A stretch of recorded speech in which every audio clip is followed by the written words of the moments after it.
So then, did Studio MAPPA enhance Hajime Isayama's manga art for the final chapters part 2?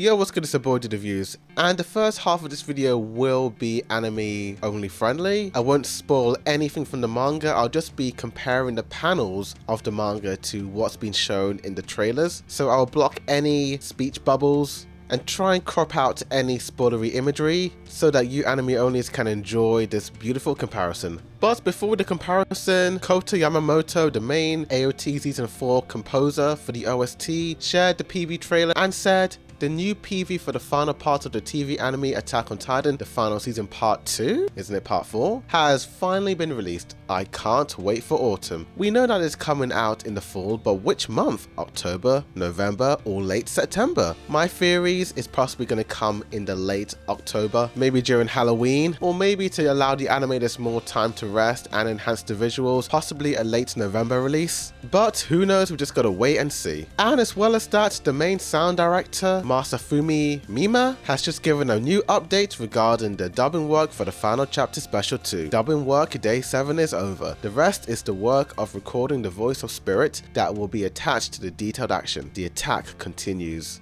We know that Yuki Kaji has completed his lines for Attack on Titan in the final chapters, so I'm guessing he's just still gathering the other voice actors and actresses. But with that out of the way, let's kick off the anime-friendly manga versus anime AOT comparison. The chapters that this trailer uses are Chapter 135, Chapter 136, and Chapter 137, but it's mostly from Chapter 135. First up, we have a depressed-looking Armin Arlet with 2 thunder spears. I cropped this manga panel as best as I could because manga spoilers. There was a close-up shot of his eyes looking depressed, but I'm guessing they're going to save that for the actual episode. And I do like the idea of them using a lot of Titan's theme surrounding Armin to cover up what's going on behind him. Next up, we get this gigantic bird flying in the sky. What is this bird? The manga panel you see about 6 Malian soldiers, but the anime you only get about 3 of them. I'm guessing when the final episode does come out, we're gonna have different cuts to the Malians' faces reacting to this mysterious bird. But I love the composition a little bit more in the manga, but I guess he didn't want to show too much. But in the trailer, I do love how the anti-Titan gun is closer to the camera,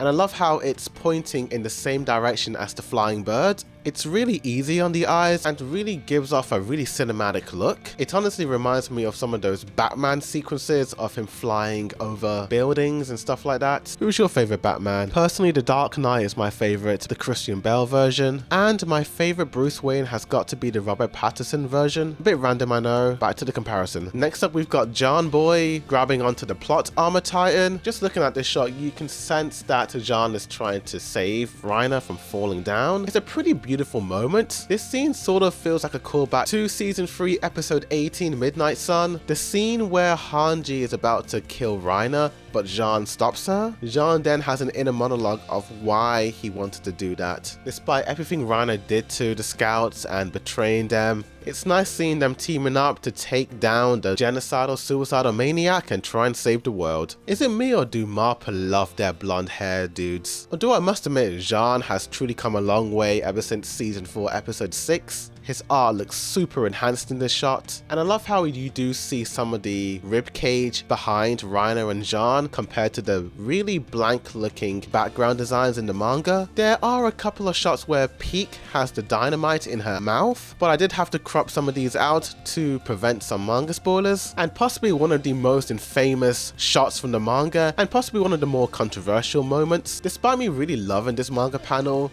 I do remember some people complaining about it. What do people have against Mikasa Ackerman? She's a queen, mate. I like both shots, manga and the TV PV trailer. You do see more of those titans behind Mikasa that are attached to Eren's ribcage. Just like the manga, Mikasa seems to be more in focus, but man, did they make the ribcage more dominating in this PV trailer. You truly do feel a sense of scale, and you just feel really immersed looking at this shot. I think we're gonna have a close-up shot of Mikasa looking like a fallen angel, just like in the manga, but so far a beautiful shot. Next up, you get a shot of Levi Ackerman looking down in the dumps. I honestly feel bad for Levi. While you do have multiple shots of Connie looking startled in the manga, I do prefer his art style in the anime. His expressions are always a lot clearer than the manga version. I love this subtle change from manga to anime. In the manga, while Armin does look at Ymir, you don't see Ymir's reflection in his eyeballs, but MAPPA, they were like, why not? It's the final episode, let's go all out. I mean, there's no question about it, the anime rules. Mikasa does have a couple of really concerning looks in the manga, but I do like how clean this shot of Mikasa does look. Although the streak lines going down her face may cause some mixed responses from people, you do get a couple of shots of Levi's eyeball in the manga, but could this shot actually be taken from chapter 139? I love the attention to detail to Levi's eyeball. Have we ever seen that amount of detail in his pupils? Next up, you got the ex-colossal boy Bertolt Hoover. This is a one-to-one, possibly the only shot in the entire trailer that looks exactly like the manga version. Although the shape of his nose is a little bit different in the anime, I still love it nevertheless. And the coloring, my gosh, I can't get enough of MAPPA shading. But why is the ex-colossal boy crying? What does this mean? And finally, you get this shot of Annie Lanehart looking startled. She's looking at something, but what can this something be? Again, I've always preferred Annie's female Titan design in the anime form versus the manga. I always felt like her expressions were never as clear in the manga, but whether it was Wit Studio or MAPPA, both studios have always nailed the cleanness and the clearness of Annie Lanehart's female Titan. And those are all the major manga to anime comparison shots. This shot of Mikasa with the 3 thunder spears, the CGI plane, and this beautiful animated sequence of Peak all seem to be anime original scenes. I couldn't quite find an exact shot or moment these scenes happened in, but that's where I'll be talking about some manga spoilers. So if you're an anime only, thank you for watching this video.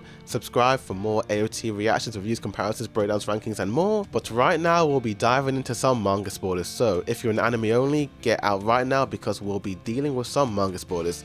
You have been warned. I do believe this Mikasa sequence happens sometime after Armin gets eaten by this Titan and goes off into the past realm, because this is one of the only chapters where you do see Mikasa with the thunder spears. After that, she switches to her Odium gear blades. I think this shot of Onyankopon flying high into the sky is pretty much from the previous special chapters, but it could also be a continuing sequence of him crashing down towards where some of the Malian Eldian people are. For the Peak sequence, I do believe this may take place sometime before Jean saves her, because before he saves her, you do see a shot of her hand being removed from her arm, and I'm guessing that close-up shot in the trailer is probably a reaction of her screaming out in pain. Let's talk about this Annie shot. I do believe this shot is an anime original scene, because the grayscale ancient beast titan on the right hand side doesn't appear to be fighting her like it does in the manga. In the manga, you see her flying from Falco's Jaw Titan bird design. She transforms and then she ends up fighting this ancient beast titan, but the trailer, she's nowhere near that beast titan, so that's why I assume that it's an anime original scene, but I could be wrong. And finally, this final shot of the tree on top of that hill could actually be the shot of Eren sleeping in chapter 138, where Mikasa is thinking back on those lovely childhood days, or it could be another reanimated version of episode 1 where Eren is waking up from the long dream. Who knows? Only MAPPA knows. Taking a closer look at some of these ancient titans surrounding Jean and Reiner and Annie as well, I'm wondering if they're going to be in 2D, because I think they'll have a slightly similar art style and animation style to the Grisha and Frida titans back in episode 80, and I think the main titan shifters Reiner and Annie will be in 3D, but I think Falco will be 2D possibly, because the first time you see Falco, he's always in 2D animation back in episode 86. But dude, the more times I watch this trailer, the more I'm really loving it and loving the art style and visuals. It's so beautiful to look at, and I'm so happy that MAPPA have come a long way and improved their art and animation. I know they're saving some of these beautiful sequences for the actual final episode. Let's just wait patiently and wait for that beautiful final episode to come. But tell me in the comments down below what you guys thought of this. Do you like it? Do you hate it? Do you prefer the manga version or the anime version? Which chapter are you most excited to see adapted and animated? Tell me. Like this video, subscribe for more Attack on Titan reactions,